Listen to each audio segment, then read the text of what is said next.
Thank you so much. That was the first movement of Tchaikovsky's Serenade for String Orchestra. This group of wonderful 14 through 18-year-olds represents just 1/3 of the membership of the Charlottesville High School Orchestra. We have 150 members in the program this year, so more than 10% of the students at Charlottesville High School play the violin, viola, cello, or bass in our program.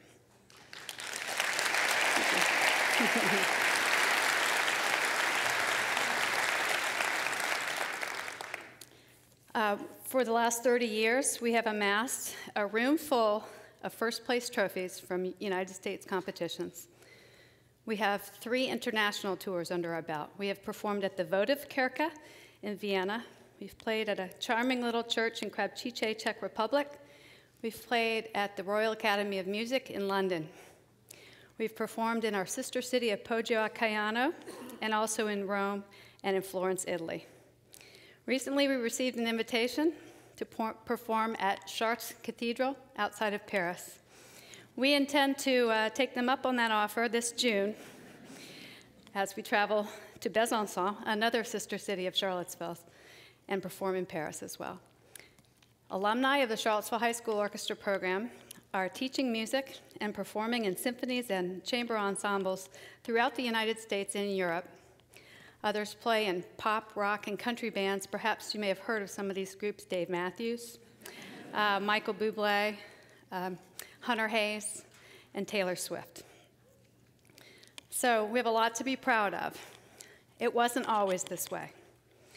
In 1982, when I was hired to teach at Charlottesville High School, there were just 8 students in the program, and we had a serious identity problem. Most people didn't even know that we had an orchestra at the high school. So we set out to change that. So what made the difference? I believe that teenagers, when guided and inspired, are capable of amazing feats of artistry. My love for my students and my belief in them as individuals and as an ensemble drives those high expectations.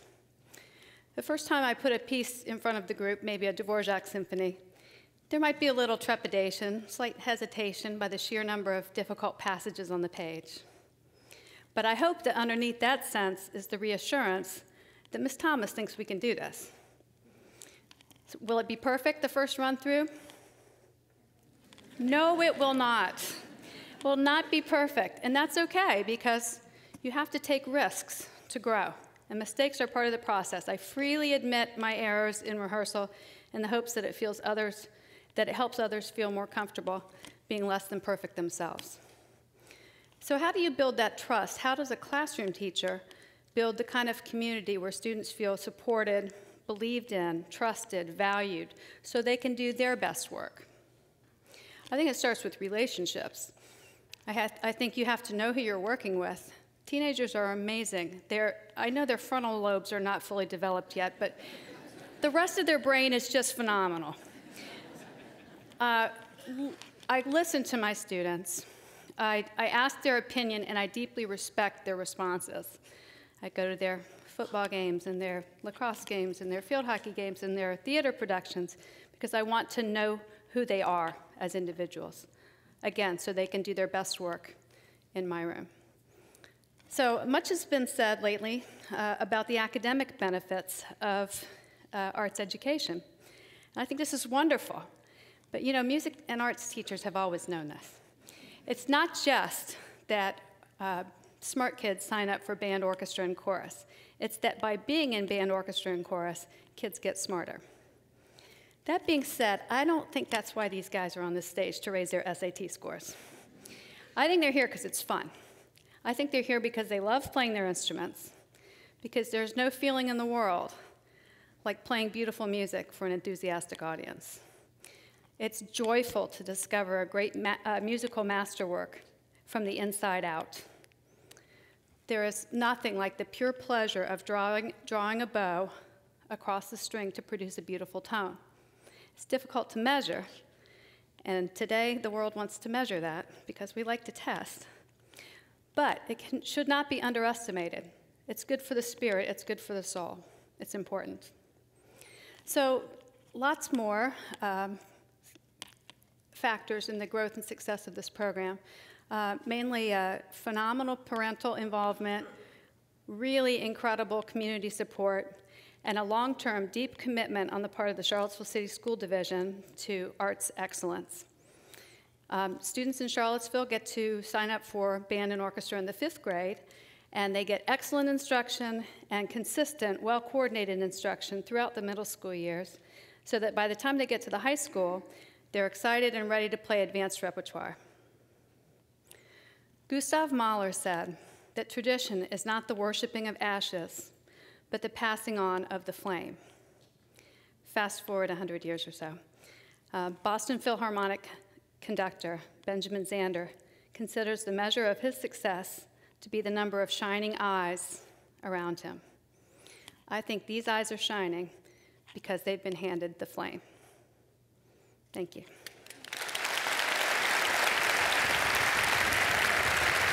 Oh, thank you.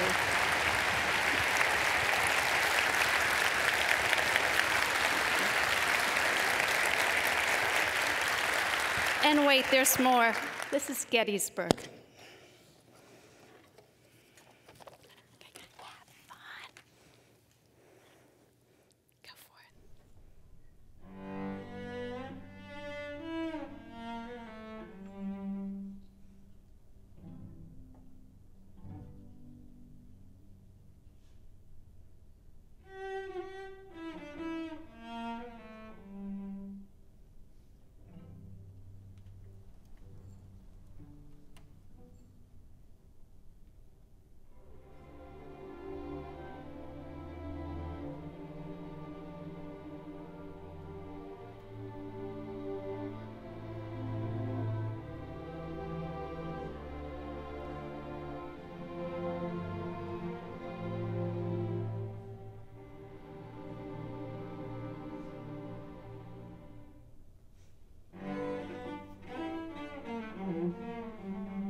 Beautiful. So nice.